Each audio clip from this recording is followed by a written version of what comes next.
À chaque enfant son histoire est heureux de vous raconter son histoire du jour. Bonsoir mes chers enfants, vous allez bien? Vous avez passé une belle journée? Baruch Hashem, heureux de pouvoir partager une fois de plus une merveilleuse histoire avec vous. Je voulais vous demander, vous aimez les cadeaux? Oui, bien sûr, qui n'aime pas les cadeaux, voyons. Eh bien, ce soir, je vais vous raconter une histoire sur un cadeau très spécial. Vous êtes prêts? Alors c'est parti. Écoutez attentivement. Rabbi Yehuda Hanassi était un très grand sage, le chef spirituel de son époque. C'est lui qui rédigea la Mishnah, la première partie de la Torah orale. Il jouissait d'une grande richesse et était très proche de l'empereur romain Antoninos, qui l'aimait beaucoup et le considérait comme son très bon ami. Rabbi Yehuda traitait l'empereur avec beaucoup d'honneur et beaucoup de respect, lui donnant toujours de bons conseils et gardant les secrets que l'empereur lui confiait. Un jour, l'empereur vint rendre visite à son ami Rabbi Yehuda le jour du Shabbat. Rabbi Yehuda l'accueillit avec chaleur et lui proposa de se joindre à leur repas de Shabbat. L'empereur accepta avec plaisir et avait hâte de goûter aux mets spécieux que les Juifs préparaient en l'honneur de Shabbat. Rabbi Yehuda fit asseoir l'empereur romain à côté de lui, autour de la longue table de Shabbat, sur laquelle étaient posés de délicieux plats, de belles chalotes, du poisson, des salades.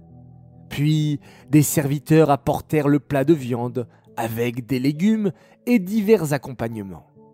Mais tous les plats, aussi bien la viande que le poisson, étaient froids. Et oui les enfants, car il est interdit de cuisiner Shabbat. Et à cette époque-là, il n'y avait pas de solution pour garder la nourriture au chaud pendant Shabbat, comme nous pouvons aujourd'hui le faire grâce aux plaques électriques de Shabbat. Rabbi Yehuda avait donc peur que le repas ne plaise pas à l'empereur, qui avait l'habitude de manger tous les jours des plats chauds préparés par les meilleurs chefs de la région. Mais au contraire, chaque fois que l'empereur goûtait un mets, il l'appréciait particulièrement et demandait qu'on le serve à nouveau. Quel délice! Que tes plats sont bons, ils sont même excellents. Je n'ai jamais goûté une aussi bonne cuisine. Même mes grands cuisiniers ne savent pas me préparer d'aussi bons plats. Le félicita l'empereur. Je reviendrai avec plaisir dans la semaine pour manger à nouveau avec toi. Rabbi Yehuda l'invita donc à un autre repas dans la semaine et demanda à ses cuisiniers de préparer plusieurs plats pour faire honneur au roi. L'empereur arriva chez Rabbi Yehuda et, à nouveau, ils s'installèrent à table pour le repas. Cette fois-ci, les serviteurs apportèrent les plats chauds, fumants, et leur bonne odeur embaumait toute la pièce. Antoninos goûta un plat, puis un autre, puis encore un autre, mais à chaque fois, il faisait la moue, comme s'il n'était pas vraiment satisfait. Ce n'est pas mauvais, dit-il à Rabbi Yehuda. Mais les plats que j'ai goûtés chez toi samedi étaient bien meilleurs. Oh, c'est normal, lui répondit Rabbi Yehuda. Aujourd'hui, il manque une épice dans les plats. Et sans cette épice, les plats ne peuvent pas être aussi bons. Mais enfin, pourquoi n'as-tu pas acheté cette épice en mon honneur ? Le réprimanda l'empereur. Est-ce parce qu'elle coûte cher ? Tu sais bien que je suis prêt à te rembourser n'importe quelle somme. Manque-t-il quelque chose à la richesse du roi ? Non, non, lui expliqua Rabbi Yehuda. Cette épice-là, il est impossible de l'acheter, même avec tout l'or du monde, car son nom est Shabbat. Le Shabbat, il y a une bénédiction spéciale sur les aliments qui les rend meilleurs. As-tu le Shabbat dans ta richesse royale ? Ah, non, avoua l'empereur. Je n'ai pas le Shabbat dans mon trésor. Et je comprends maintenant pourquoi les plats de Shabbat sont si bons.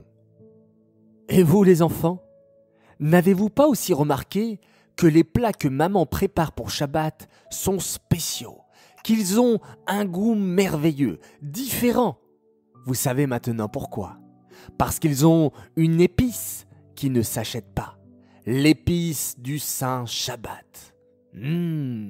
N'oublions pas de remercier Hachem pour ce beau cadeau et aussi papa et maman et tous ceux qui participent à la préparation du Shabbat. Voilà les enfants, l'histoire est terminée, j'espère qu'elle vous a plu. J'aimerais dédicacer cette histoire en souhaitant plusieurs grands Mazal Tov ce soir également. Alors tout d'abord, un très très grand Mazal Tov à une fille formidable qui justement est née quelques minutes avant Shabbat et qui a éclairé sa maison de sa lumière et de sa sympathie.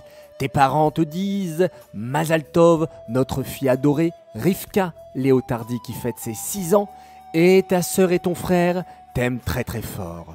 Un grand Mazal Tov également pour des enfants merveilleux. Ariel Moshe Derry qui a fêté ses 8 ans et sa sœur Ava Rachel qui a fêté ses 6 ans. Papa et maman vous souhaitent joyeux anniversaire et sont très fiers de vous. Encore un très très grand Mazal Tov pour un garçon adorable. Il fête ses 4 ans et il s'appelle Hillel Sadoun. Un grand Mazal Tov de la part de toute ta famille qui t'aime énormément. Et enfin, un dernier et un immense Mazal Tov à un garçon exceptionnel qui fête ses 8 ans ce soir. Il s'appelle Shneor Zalman Ladayov. Un grand Mazal Tov de la part de tes parents et de tes 2 frères, Menachem et Lévik, qui t'aiment très fort. Enfin, les enfants, j'aimerais faire une spéciale dédicace et un grand coucou pour une famille magnifique, la famille Aouizrat, Mendel, Avi, Dov et Perle. Papa et maman sont très fiers de vous, que vous continuez à être de bons garçons et de bons élèves et que vous continuez toujours à faire beaucoup d'efforts et à bien travailler. Vos parents vous aiment très très fort. Voilà, les enfants, il ne me reste plus qu'à vous dire de passer une excellente nuit. Prenez beaucoup de force, respirez profondément, mettons la main devant nos yeux et faisons tous ensemble un merveilleux Shema Israël. Hachem Elokeinu, Hachem Echad. Laila Tov.